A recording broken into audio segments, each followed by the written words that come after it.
Good morning, beautiful people of the internet, and welcome once more to our Sunday special live, which is made this week even more special with the addition of our guest superstar Guy Charrison. For those who don't know Guy, he is former president of NAVA. Interesting story there. It used to be called head of NAVA until Guy turned up, and then it was El Presidente. So there you go. Guy is also one of the auctioneers and leads at Network Auctions, national auctioneer that relies on partnerships with agents throughout the country. It is arguable to say that they kicked off that being a popular thing to do in auctions before the modern method folks turned up.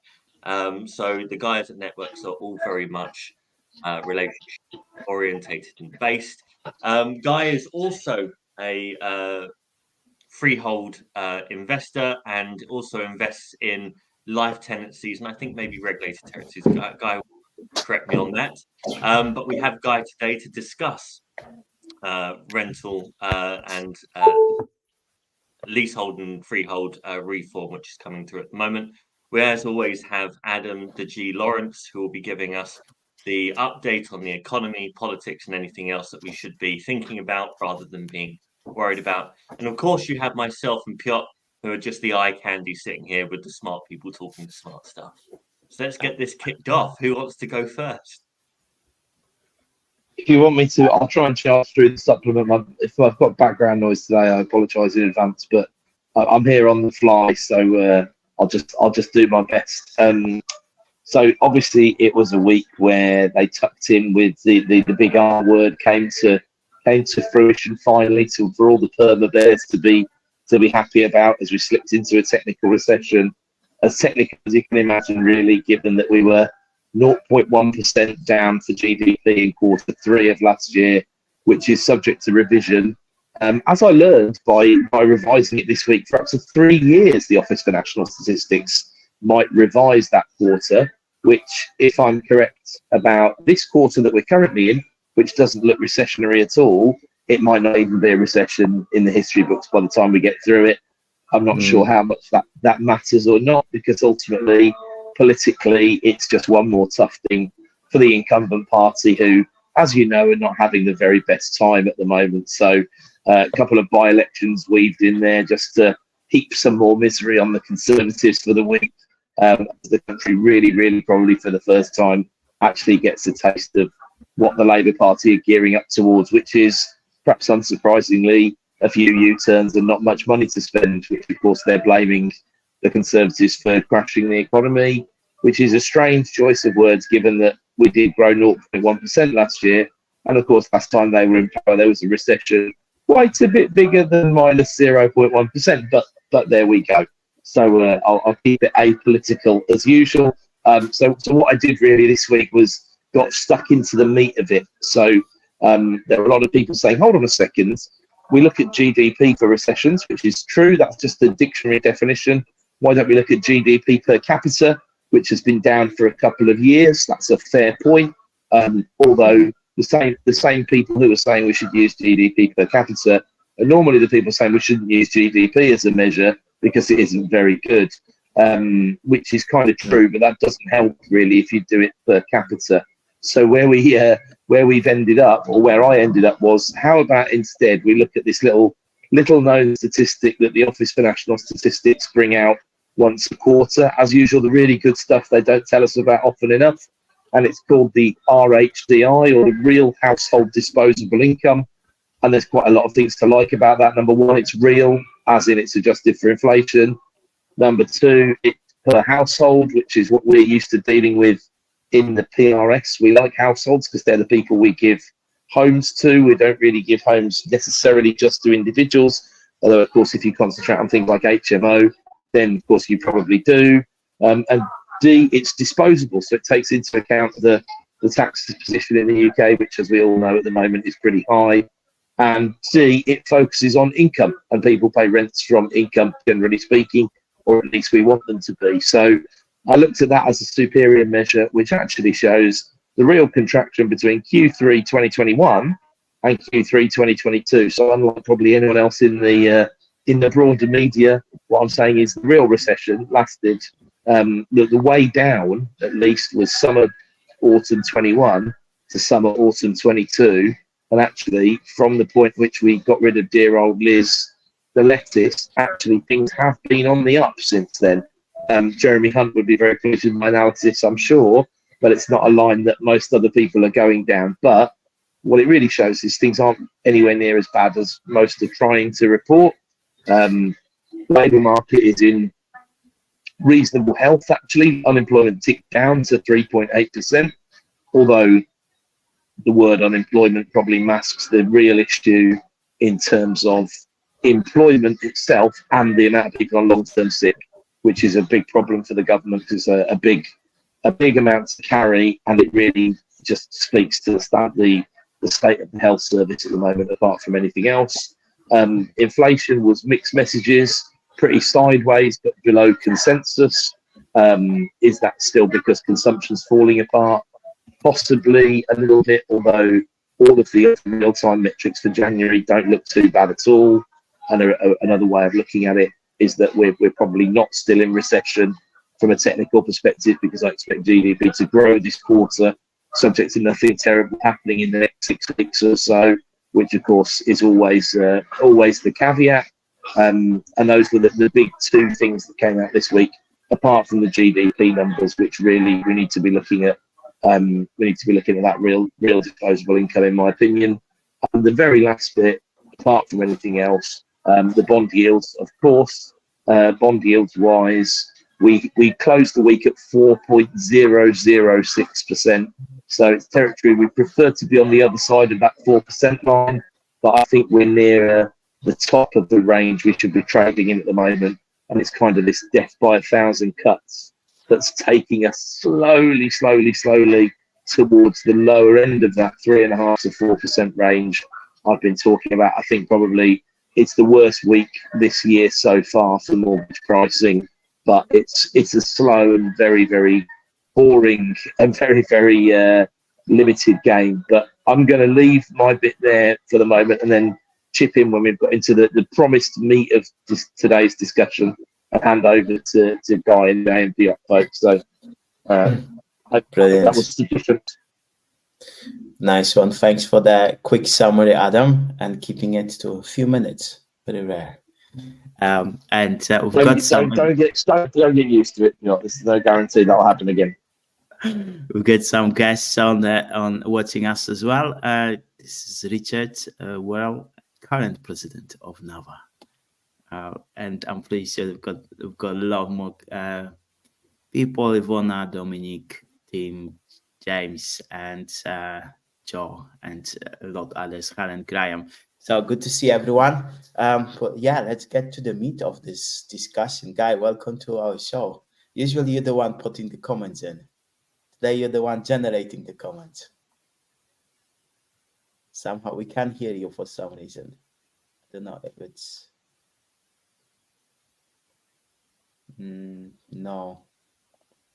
Some reason.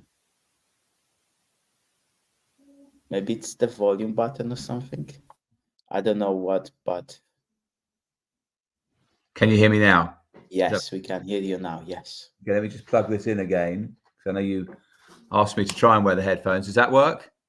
Yeah, it works. Perfect. Oh, fantastic. Okay, well, thank you very much. Nice to see you all, and good to hear from everybody, and to see that Richard's on there as well. So as a colleague of mine, as well as at Network Auctions, as well as being president of NAVA this year. It's very difficult to speak about the Leasehold and Freehold Reform Bill 2023-24 as it's being introduced, because we don't really know what's going to happen yet. We know what's being proposed. We've got an election so close to us. You know, when's the election going to be? I mean, if it was May, which still could be the case, I don't think it would be, but then nothing would happen, because it's not going to be introduced in this parliamentary session. I do wonder and worry about poor old Mr. Michael Gove, the Right Honourable Michael Gove. I think he seems to have forgotten he's a Conservative in some of the ideas that he's got in the legislation. I've watched a number of the parliamentary debates and some of the committee stages, and it seems that a lot of the MPs from both sides are keen to hit us with a stick, hit the freeholders with a stick, but they don't really know what they're doing. They just want to give everyone a whack but without really understanding what they're doing. Leasehold is very complicated, but it's clear that they want to deal with bad property managers and the sale of onerous leasehold houses. So I think a lot of this is being caused by, I'm sorry to say, but Taylor Wimpey and Persimmon Homes in particular, who've really introduced the sale of leasehold houses in a way in the last sort of 10, 15 years that they are very, very onerous leases and exploit it for everybody. I think there's 4.9 million leasehold properties in the UK. 1.2 million of those are houses. The majority of the houses, I mean, you probably all bought leasehold houses, particularly you, Adam, up in the Midlands and the North. And most of the leasehold houses you buy are probably 999-year leases with, you know, £1 or £2 or a guinea or something ground rent. Now, they're not onerous. They're no great problem. You can normally buy the freeholds there for, I mean, technically they're worth, you know, £100 or something. But, you know, often if you pay 500, including your costs, you're happy just to get the freehold. So that's really what's making the government take a broader look at this issue. Michael Gove will probably say that he wants to see the leasehold property ownership just fairer in England and Wales. Of course, this doesn't affect Scotland. But there are a number of proposals, and we just don't know what's going to be the final outcome. The worst possible outcome would be that all ground rents are put to zero, and that there's the removal of the marriage value. That's the value that increases the property's total value once the lease extended, and it's shared between the leaseholder and the freeholder in the lease extensions at the moment. So that would be the worst scenario. But you know, always with politics, there's always some sort of compromise. And every time there's been leasehold reform before, and I don't think this will be the case this time, but I'm just saying, every time there's been leasehold reform before, ultimately the freeholders have somehow benefited.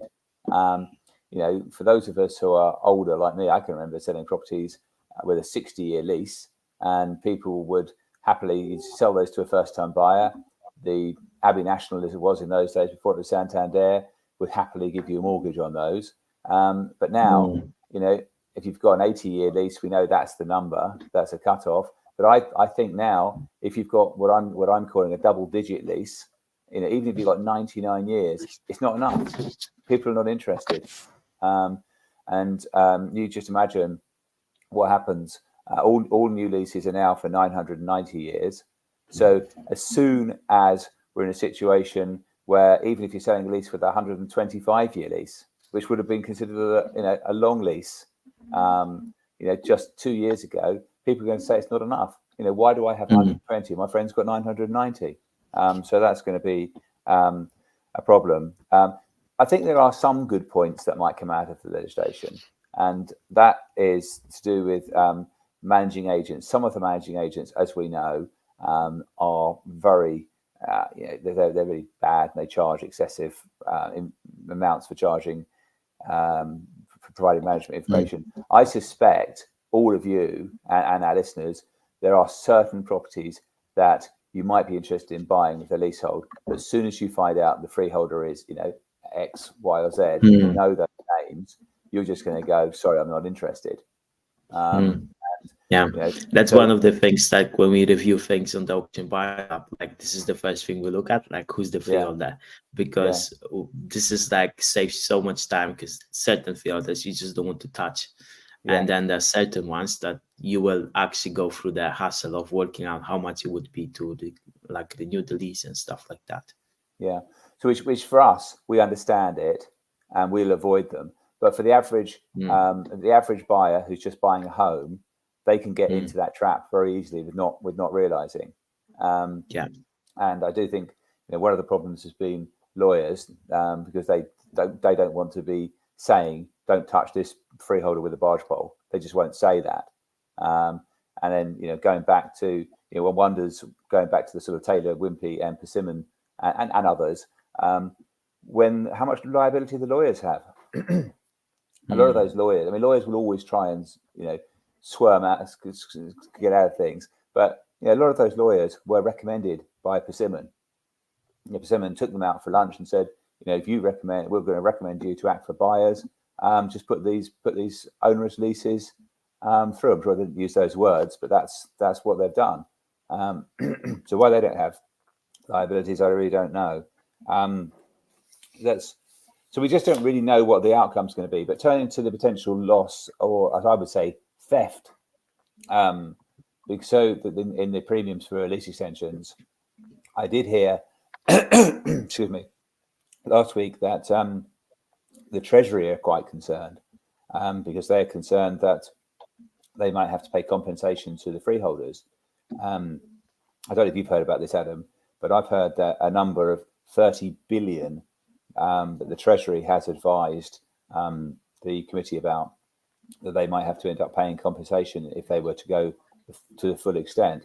Now that is a number. Sorry, Adam, go on.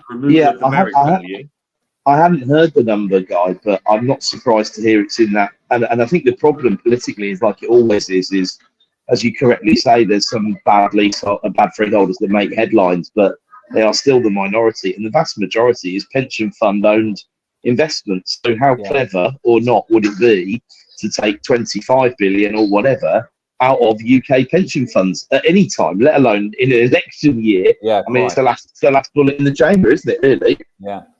I mean, I think the word marriage value is a word that has caused a lot of problems. The word marriage value will be removed. But what it's going to be replaced with, it will be replaced with something else. And they'll find another way of describing it. The deferment rate, which is effectively the compensation paid to the freeholder for the loss of value, that is probably going to be changed because there's been a sort of this established Sportelli number.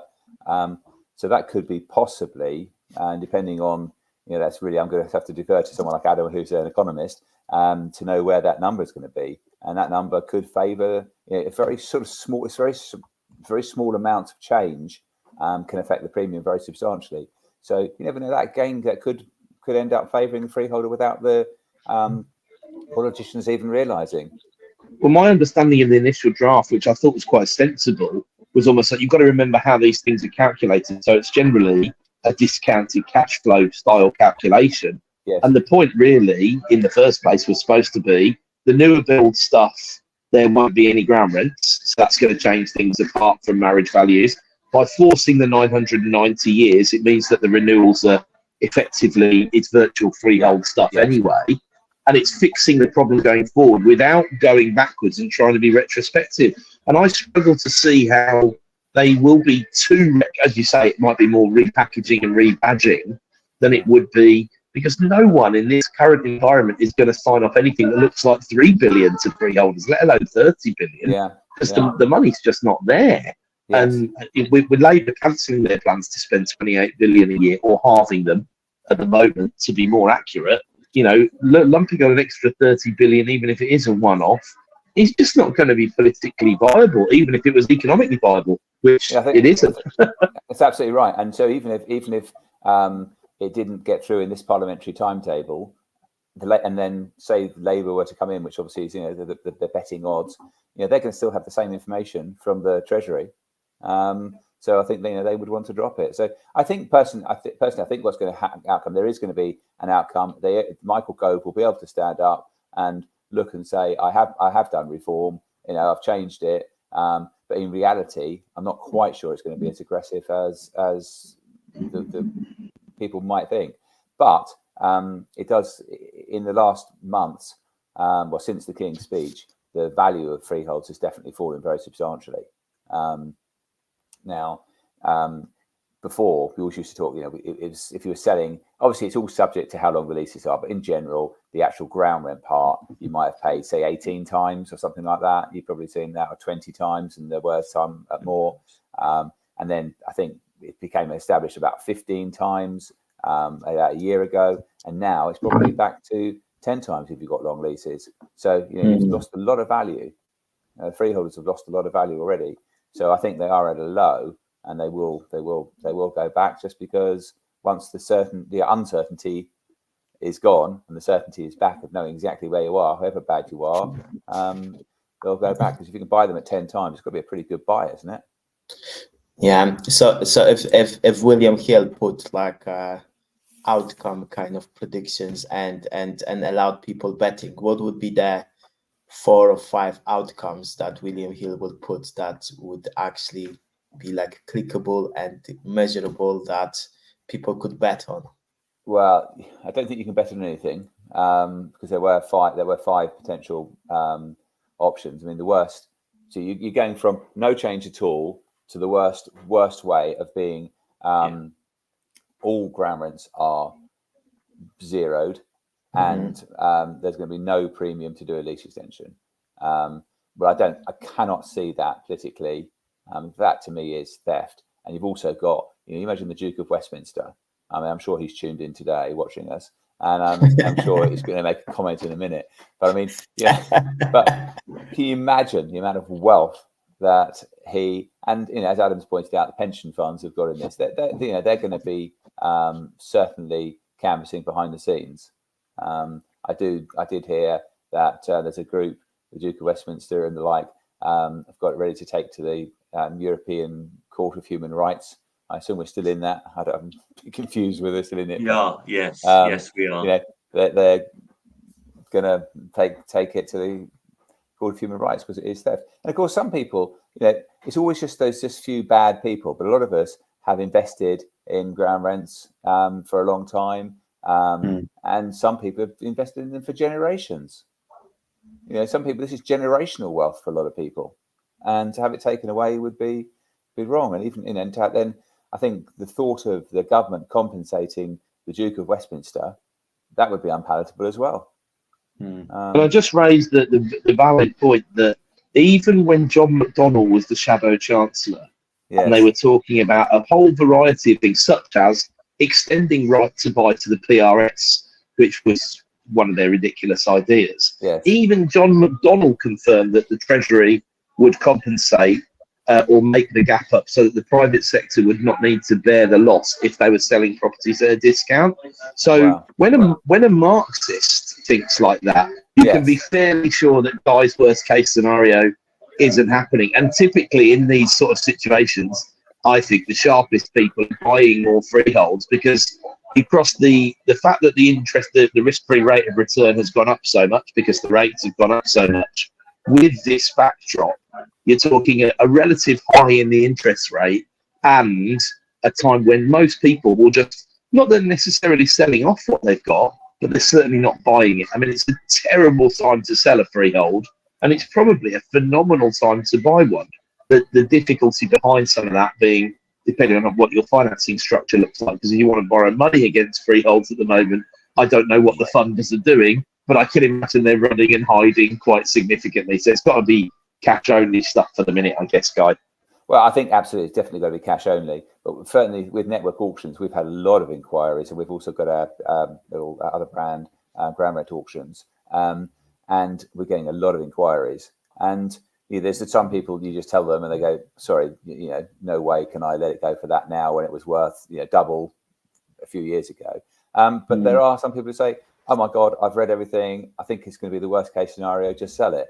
So there's such a variety. It's so up in the air. We need to come back to discuss this in 6 months' time or whenever it's going to be legislation. This is just like the best Brexit deals were done in sort of 2017 and 2018 because they were driven out of people's fear, saying dump it now. It's the old, buy low, sell high, and often people do the reverse, unfortunately, and that's where we are. That's what makes a market, isn't it? So that's it. But it's still amazing how many ground rents we sell at auction where the lessees haven't taken up their rights. You would think, we just sold one very recently, a nice part of London. The flats are 500,000 or 600,000. You would think they would just lap that up to buy that. They had the opportunity of buying that for ultimately, I think the price was 18,000. That's not a lot of money between 3 flats that are worth 500,000 or 600,000. One of which was a short lease.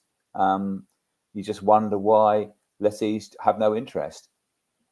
It's just got to be the knowledge gap, hasn't it, Guy? It's got to be the knowledge gap, surely. Yeah, completely the knowledge gap. They just don't understand the benefit of. A lot of people will see it as okay, I'm now a freeholder. What are my responsibilities? What roles do I have? How is that going to complicate my life as someone who just opens the door and lives in the property? rather than these are the benefits of being the freeholder. This is the freedom we have. This is the control we have over the asset. So yeah, I think no one, when they get that letter, nobody is thinking, let me get some independent legal advice before I make a decision as to what to do. And I think that really is a big part of the problem. I think so. Sorry, Pierre. Go ahead. Yeah, I was just about to go after you. Go ahead, Si. Okay, I'll go then. So I think also you get a situation where, in this particular example, there were 3 flats, 2 of which had been newly refurbished and sold. They're 125-year leases. The buyers of those were probably first-time buyers. They were probably maxed out on their financial situation and probably didn't have the spare cash to park. The one that was a short lease absolutely should have had this. I say short lease, it was 73 years. They should have bought that without question, because the lease extension premium would be substantially. The lease extension premium would have been about 45,000 for that flat, and they could have bought plus cost. They could have bought that for 18,000, but they didn't. But you also have, once you have an inequity of the different lengths of leases, it's very difficult to say to people to get their head around. You've got to pay 10%. You've got to pay 10%, but you've got to pay 80%. People think that's unfair, although in actual fact, it's completely fair. It's completely justifiable, and we understand it. But people just don't. It's very, very difficult to explain that to people. Yeah, and we had a taster session for the Auction Buyers Club, and one of the person brought a property which is a freehold, I think of 8 flats somewhere up north. It's up north, but all of the flats are about 45 to 49 years left. So basically, they're not worth much. Say 40k for a full lease flat, like let's say 40k, but still that lease extension would be about 5k plus costs. Yeah, maybe 4k, maybe 3k, but the whole freehold was offered with a guide price of something like £1,000. Wow. It's ridiculous, and the lessees did not take up their rights. This is like the most incredible thing ever.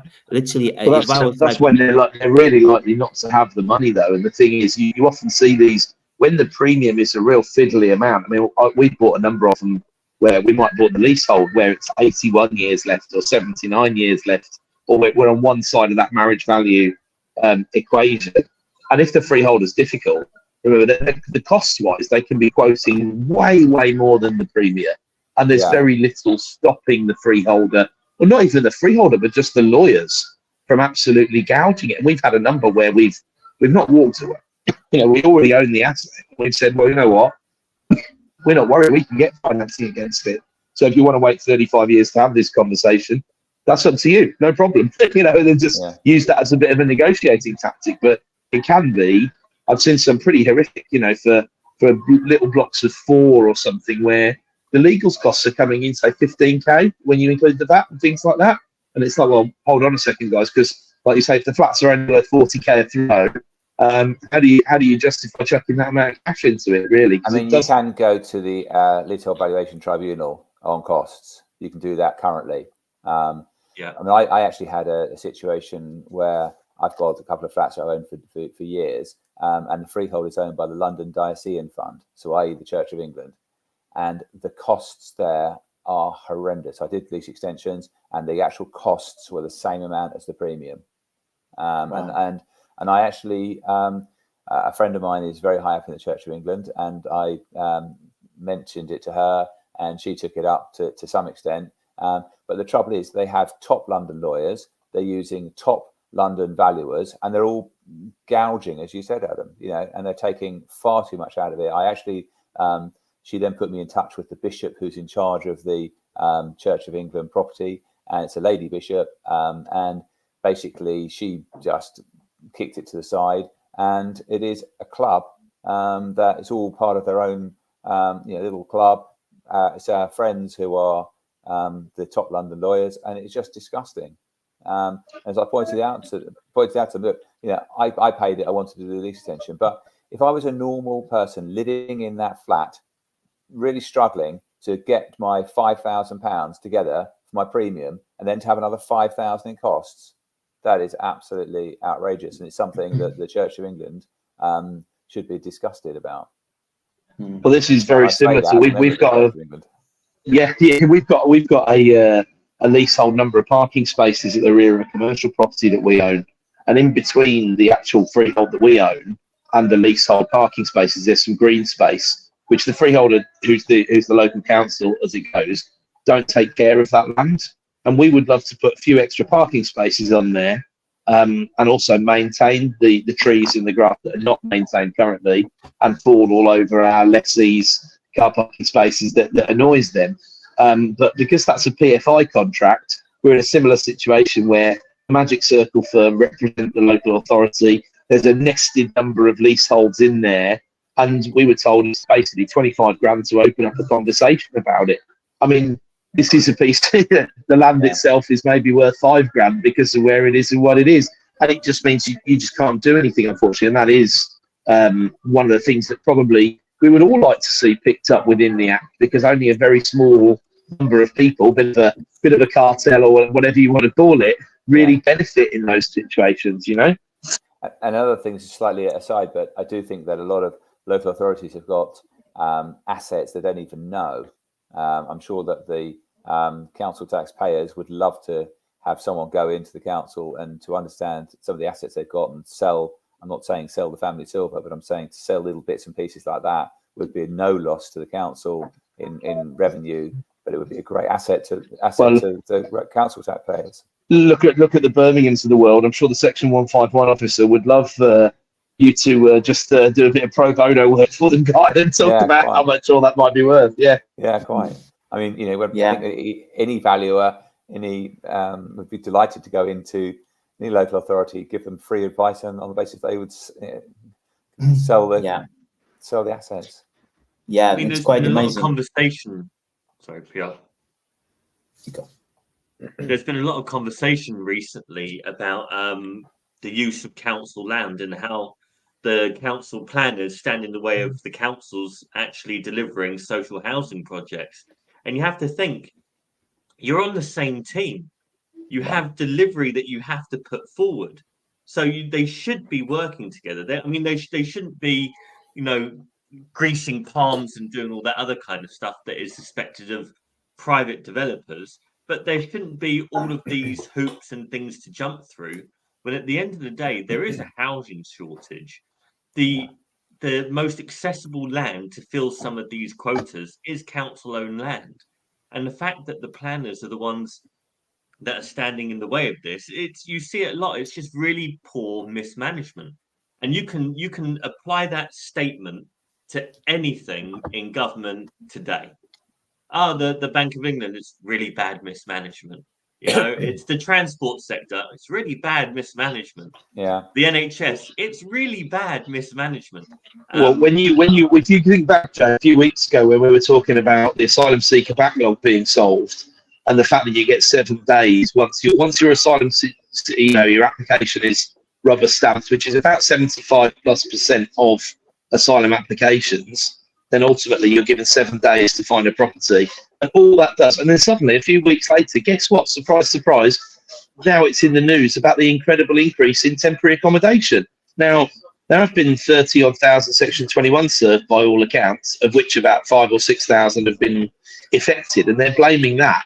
But the temporary accommodation figures are up 50,000, which surprisingly is in concert with the number of asylum applications that have been approved. But nobody understands this stuff, and everybody just goes, "Oh, it's not in my department anymore. The Home Office have done their bit, so it's not the local authority." But of course, what ends up happening is central government pick up the tab, and now there's I can't remember the name of the fund. When Michael Gove embarrassed himself on Laura Koonsberg last week, it was, wasn't it? He did refer to the fact that central government were effectively picking up the tab. But some of the temporary accommodation figures are up 67% in 12 months. And to try and blame the Renters Reform Bill and Section 21 is a complete and utter red herring. It's completely the wrong reason as to why it's happened. But this is what is so frustrating, because going back to what Guy was saying, they don't really understand. I mean, leasehold is really complicated, right? They don't even understand the private rental sector, which is not inherently complicated, realistically. Nowhere near as complex as block management and tenancy and landlord in freehold situations. And they don't even understand that. So you wonder what hope we've got. And to be fair to Gove, although he's a difficult character, he's a clever guy. And really what he should be doing is communicating what the problem is, framing it properly, and then handing it over for that negotiation piece that Guy was talking about, in my opinion. The problem that you have is that there is exceptionally poor leadership. And this isn't just a dig at the UK government. This is poor leadership globally.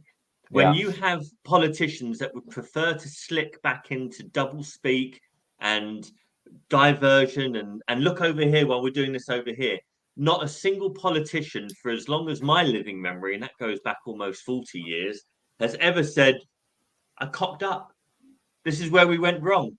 And this is how we fix it. There is zero leadership in today's society. And if you have zero leadership, you're directionless. Then you open up the realms of chaos theory. And the other thing that you see a lot of is because the people that are put in these positions of power are not specialists in those positions that they take. The person who is the head of transport knows nothing about transport and migratory kind of metrics. The person in a head that's the head of education knows nothing about education outside of the education that they had taken. When you have that, and you have shadowy figures that operate within local government that are in the bureaucracies that are essentially telling these people this is what you should be looking at, are people who have just climbed up the rungs instead of people who are qualified specialists who have external training, etc., means that you're in this whole pit of nobody knows exactly what the other is doing. And when you fall outside of that, you're then sat in the realms of unintended consequences, the realm, the world, the reality of unintended consequences. And the problem of that is that these things are absolutely perceptible and understandable if you're aware of what the knock-on effects of these actions are. But the problem is, they're like, let's take this action, let's get the spin doctors in to sell it this way, and at the very end, we're going to be left with X. Well, you may be left with X. You're going to be left with X to the power of 2, 3, 4, 5, and 6 that you didn't even consider because they fall within the realms of the laws of unintended consequences. And I think if you come back to the, Guy's framed the discussion really, really well, in as much as I think the answer can probably come out of today's conversation, realistically, in as much as you could probably do with some fixed price tariffs or schedules, maybe depending on where in the country the property is, that might be reasonable. So there could be a cap, or there could be simply a fixed price. So fixed price work would be picked up. Conveyancing gets done, even though it's not high margin work, So you would find property departments who would do it, and there would be that transparency that's missing. And if you think about the joke that is the government how to rent guide, for example, we could probably do with one of these that was 10 pages long for leaseholders, so they would understand some of the positions that they're put in these situations. And it might be a bit of a difficult pill to swallow for people like Persimmon, but let's face it, they've got their profits over the last 10 or 15 years they helped to buy has transferred to them to maybe pay some compensation out if that's what they need to do, even if that compo is to the pension funds or whoever have bought the ground rents that they put together that were, let's say, fairly egregious in the first place. And there's probably a negotiated settlement. And as I think Guy framed it really well when he said, look, politics is about compromise. We're not going to end up at A, we're not going to end up at E. Assuming that Sunak doesn't want to play Russian roulette and call an election in May, which I know some people are still convinced there's going to be an early one, but it would be the strangest political moves. I mean, I couldn't fathom why you would do that at this stage.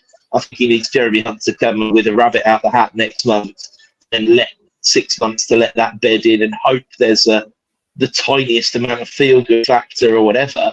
But the answers are probably here, and it's probably circles back round to this is probably why the sharp people are buying at the moment, if they can afford the liquidity with a bit of a lending gap in the freehold lending market support at the moment. Yeah. Jay, it's interesting. You talk about the current crop of politicians worldwide. It's a very interesting. I mean, we've got an American election this year, and if you're 80 years old, don't bother standing. It's just madness. And in the UK, I mean, the names. I've got on my bookshelf behind. You can see I've got lots of. I collect political signed books, and I've got a Churchill and the Thatcher, the Douglas Hurd, the Nigel Lawsons. Those people were just I'm sorry to say, and there are some good MPs I know, but they were in a different class, and there were some from the Labour side as well. They were just in a different class. That they really wanted the right thing. They weren't going to be put off by spin doctors. They were going to do the right thing consistently, and that at the moment, they say one thing, and if the media, then they'll have the little 25-year-old come in and say, well, the media didn't like that, the press is against you, and then they'll just change what they say.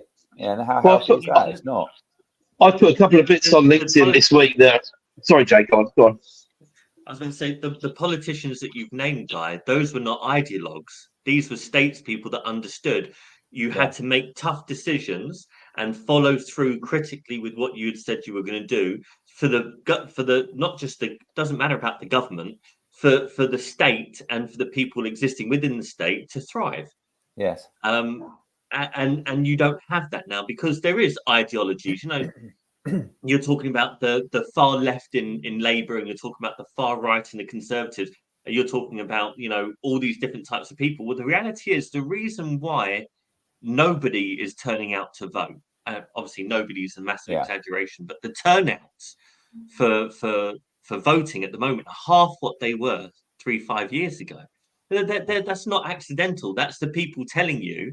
It's not even we're not even in a position where we can choose the better of two evils, because you're not evil. You're just grossly incompetent, and you're ideologues to boot, which helps nobody. Well, I said this before, but when Starmer was the DPP, he padded his expense account just like anybody else did. And his tax return was released in the last couple of weeks, along with Richie's.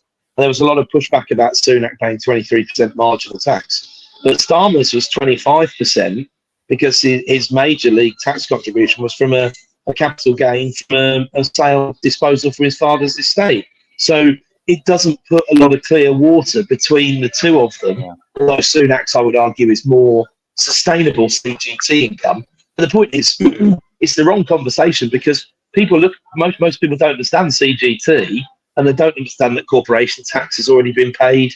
They don't understand that good old George withdrew indexation relief, which, going back to Guy's initial point, is theft. Indexation relief being withdrawn in 2017 alongside the amount of inflation we've had over the last 6 or 7 years, the amount of CGT that's been stolen effectively from the inflationary effect will be tens of billions of pounds. But again, no one's going to argue about that because it's technically the wealthy. All people want to do is put CGT up, which is not the way to encourage investment in assets. Neither is the way to encourage it. Retrospectively tax them, or as Guy correctly says, steal the bloody money out of people's pockets, most of whom will be pensioners. It's totally crackers. Totally crackers.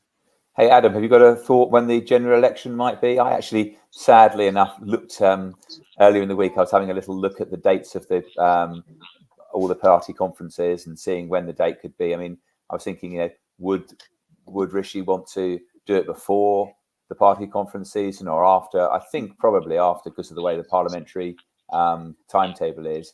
I'm sort of thinking that October is a traditional date.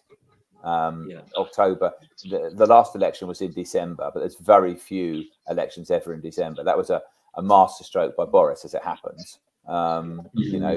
People might not want to think it like that, but he had an 80 majority, so it was a masterstroke. He knew how to win. He knew how to win elections, Guy. At the end of the day, without a shadow of a doubt. So I think you've nailed it in terms of what's the key thing that's left is the conference side of things. So what would be?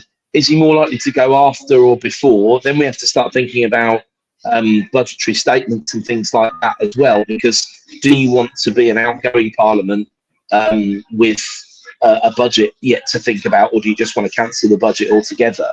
So my suspicion is Q4 of this year, but that conference season will determine things. I actually think when we get to April, and again, I think the general public has framed the debate completely incorrectly, because when we get to April, we've got a giant increase in income for households in real terms, and I mean gigantic. And it's the worse off that will benefit. But I think you've all kind of nailed where the other. Well, Jeremy Hunt is amazing at cooking the books, right? And I don't mean that as cynically as it sounds. He's a proper scientist of. If you think of, he or whoever's working behind him is the best manipulator of the system that I've ever seen, right? And you go back to some of the politicians you mentioned. In fairness, in the 90s, one of the things we didn't do well is manage the economy because there were such really big changes. And one of the smartest things Labour did was to introduce the Independent Bank of England and put some real heavyweight thinking behind the Bank of England, even though I'm very critical of Andrew Bailey. As typically, the guy with the top job is the face rather than the real talent. But the people behind him in the MPC are the real talent. And luckily, he only has 1 vote out of 9 and the governor's influence, so that he doesn't cock it up as much as he otherwise would, realistically. So I think what you're probably going to find is that it's going to depend on, back to Jay's point, who's going to engineer the science of the turnout? Where do you want the turnout to be if you're the Conservative Party? How do you deal with reform, and where's that going to hurt? And I think Labour's one other unspoken problem at the moment is we need to rejoin the customs union, probably, because most people who were involved in the Brexit debate kind of accepted that actually the common market was a good thing. The problem became the political overreach and everything else involved with the EU and the political direction of Brussels and all the rest of it in general. But if Labour were to come out and say they were going to rejoin the customs union, they might lose half of their voter base, because as we know, half of the Leave voters were Labour voters. Yeah. So where does that leave them? So I don't know why the Conservatives aren't pushing that argument at the moment, personally, but there's a few tactics that are going to come out of the woodwork. Do they want a low turnout? In which case, why would you historically not have an election when Boris did? Well, there's been concerns about turnout, and there's concerns about if the weather's bad and all the rest of it. But actually, what favours the incumbents? They're going to have to pull every trick they've got left in order to... So do you want it in November or December when there's floods and potential global warming headlines? Or do you want to try September and front run the conference season? And it's probably, it feels like about 50-50 in my mind at the moment, guys. But September or November feels like the date to me. We've also got boundary changes as well. And I actually was looking at the boundary changes because I'm sad at these things. But the Bristol seat, which was it called Kings? What was it called? How can we Kingswood, is it? Is it Kingswood? I want to say Kingswood. Was it anyway? The Kingswood, yeah, the Bristol seat. So Labour won that, but they would have, if Reform UK and the Conservative numbers were just almost equal. So if Reform hadn't have been there, that might have made it a different outcome. But that seat, this is going to be the last time that's fought. They're changing all the Bristol seats, and I understand that this time. Now, obviously, the Boundary Commission is independent, but this time it is more likely to favour the Conservatives than it's going to favour Labour for probably the first time. So yeah, there are going to be so many little nuances. It's always, as I always say with the general election, it's really 650 elections, and you never quite know what's going to happen. But I would have thought September wouldn't be a bad choice. And I was going to ask you, Adam, you mentioned about the tax. People are going to really feel the tax difference in their pocket, but how quickly will they feel it, and how quickly will they forget it? Because that's the other thing is, if they're going to feel it and then think suddenly the Conservatives have, my friend, they've done well, is there an advantage for going early? That game might be something for September rather than November. Would you? I think it might be fair to say that, and I think we're not just talking about tax. Remember, minimum wage is up 9.8% in April. So I think you've got to look at the property market at the moment. If you look to a really broad brush implication, people have got problems where they're dropping off cheap old fixed rates, right? But if we focus on first-time buyers, we had a year last year where there was an awful amount of uncertainty, and still first-time buyers were the biggest players in that marketplace because they're heavily motivated. So now, compared to 2023, rates are actually lower than they were. So there's a lot of recency comparison that goes on, rather than thinking about, oh, well, in 2021, I could get a mortgage at 1.2%. It doesn't matter. It's gone, right? So if you go back to my argument this week from the supplement, if Q3 21 to Q3 22 were the hard times, then as we benchmark against how bad it was 18 months ago, 12 months ago, if the lower income households get to April and they've got a significant increase in their wages, and inflation is looking like, even if I'm right, it's tracking in the 3 to 4% category. If things are up 10%, then ultimately you're in a pretty rosy situation. You've got the best real terms pay rise ever. that's what the headlines will be saying. And if you are actually feeling that in the pocket, and there is another little tweak downwards next month by Jeremy Hunt, which looks, they've got to do something. What they can do will be politically interesting, but you could have a real feel-good factor. And traditionally, you would say 3 to 6 months would be the time that people would have to kick in, have a good summer, let people have a good summer if it is going to be good, and then that's pointing more and more to September, isn't it, when you think about it that way? But you've got to call it in the anticipation. It's a bit like the Bank of England meeting tomorrow and saying, well, let's put the rates down because things are probably on the way down and it's okay. You've got to take a risk at some point during an election campaign, and you might have to call it 3 months before something has really kicked in, and that will be the real skillful part of it. But yeah, when I think about it, September's probably favourite for me. Yeah. The minimum time for an election is 3 weeks. You can call a 3-week election. I mean, that's the shortest. Well, going back to every trick in the book, do you think that would favour the incumbents if you did do a 3-week? Because Labour don't really want to release too many policies because they're just going to try and win by turning up at the moment. I mean, yeah. And I think the Labour Party. I mean, look, we always say the Conservative Party is a broad church, and it is split on a lot of things. Between the One Nation Conservatives and the Thatcherites. But Labour is equally split. And I think there's some faces that in the Labour Party, yes, whilst Starmer looks very middle management and he's all that sort of nice guy, but there's an awful lot of lefties in there that if the Conservatives can get some stuff on them, will not play well for them. I mean, it's a bit like the 93 election, was it with the Welsh windbag? He thought he'd won, didn't he? And campaign on ice, yeah, absolutely. Yeah. I mean, and I think you're quite right. Labour has still got problems in.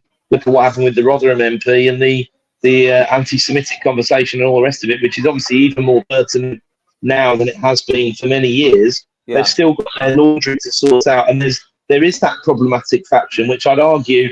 I mean, the disappointment for me about Sunak is he hasn't had the political strength to pretty much ignore some of the Rees-Mogg Truss popcorn stuff or whatever the stuff that's been going on recently. Yeah. Jay's point about weak leadership.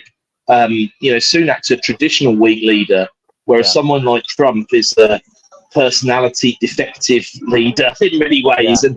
And the problem is, although he's someone who gets results, it's what you sacrifice in the medium term.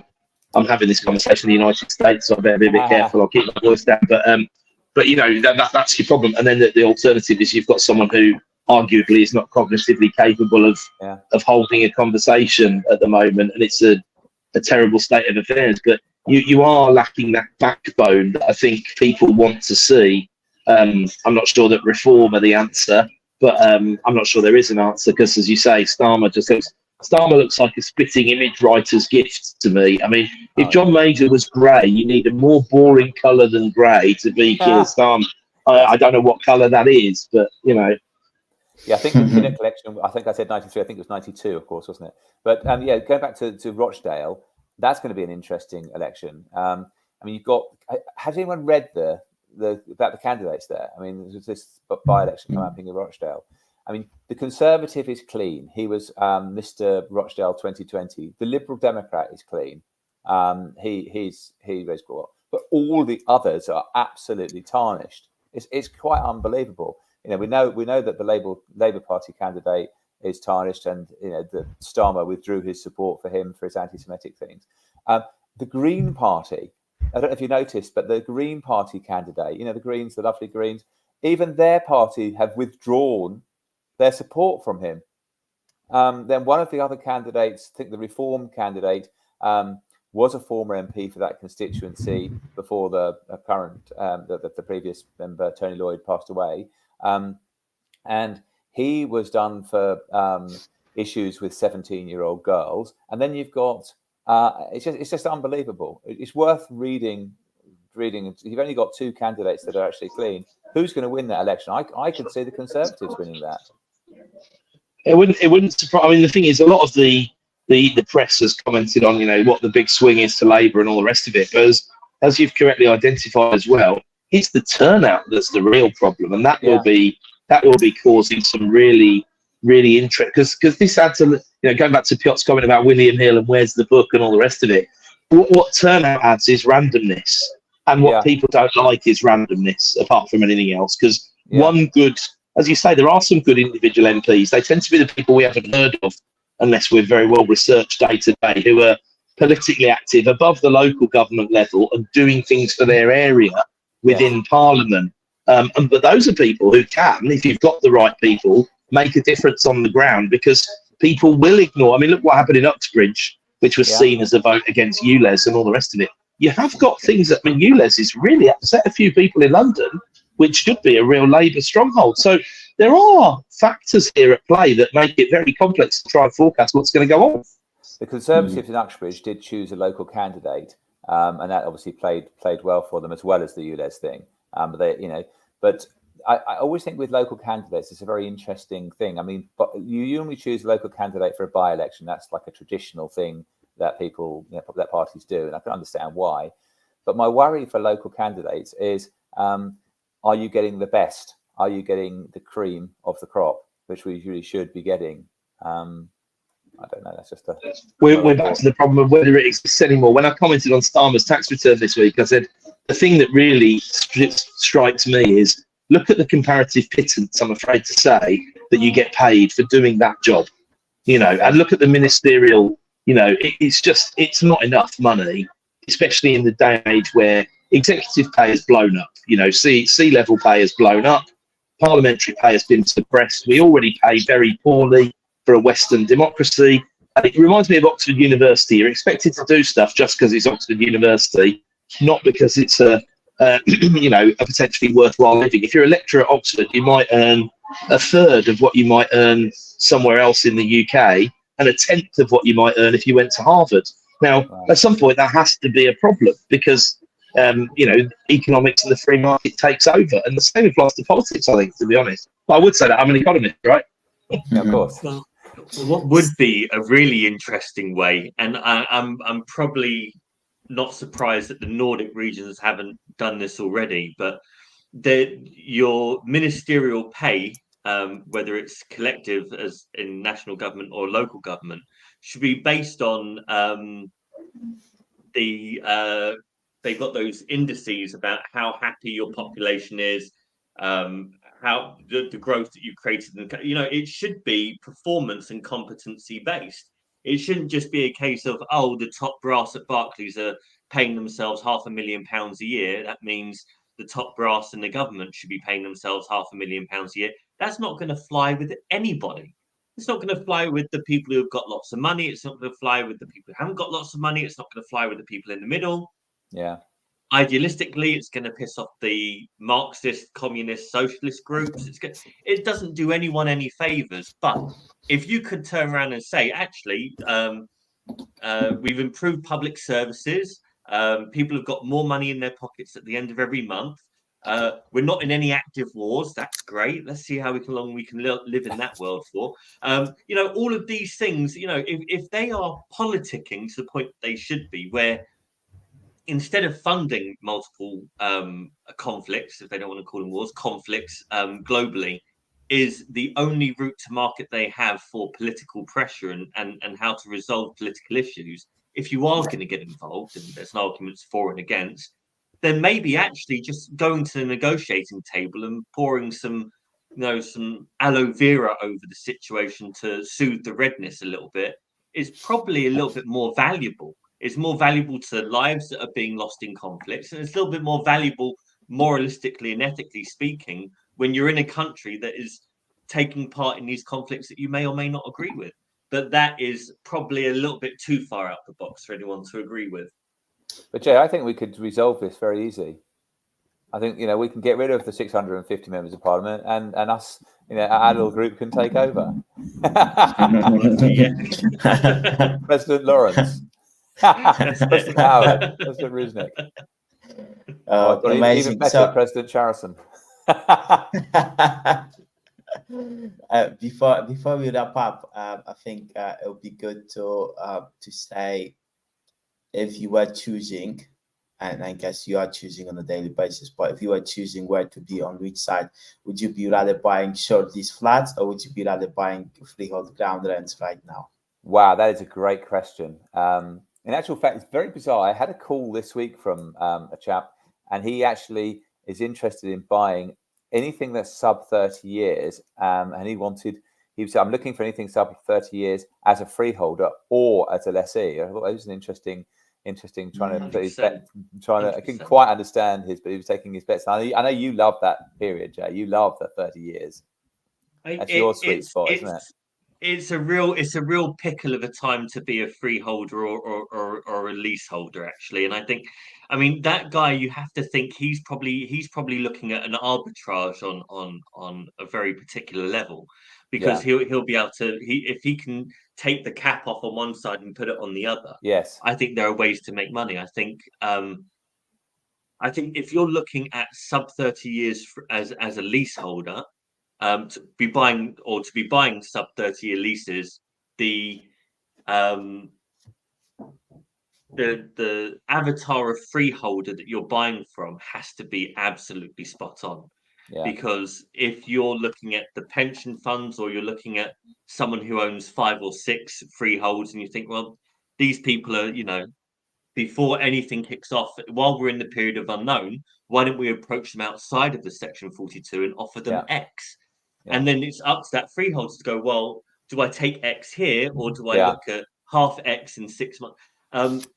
And as a freeholder in that year range, you would also be sitting there thinking, why didn't I mail shop, once I own this, all of the leaseholders, and let's say the leasehold to extend now is worth 35. Why don't I offer it to them at 27.5? Yes. Why don't I just bank what can be banked now? I quite like that. Whoever you spoke to, I think has hopefully, and it's not always the case with short leasehold buyers, has got their head screwed on and is thinking about metrics that actually make sense. But that, if I was to do that, that would be my route to market on both sides of the fence. Yeah, he was someone who's experienced and had done well from both sides previously. But I think I would go for the freeholds, because I think they are discounted now. And there's always some risk. There's some risk with everything. But I think I would go for the freeholds. Yeah, nice one. I think there's also much less competition for buying freeholds rather than buying the short lease flats, because the short lease flat always appears cheap, and you always compete with people who are not professional buyers. They're just buyers because we've sold at Network. We've sold a lot of leases of 30 odd years, and we've always been astonished how well we've done.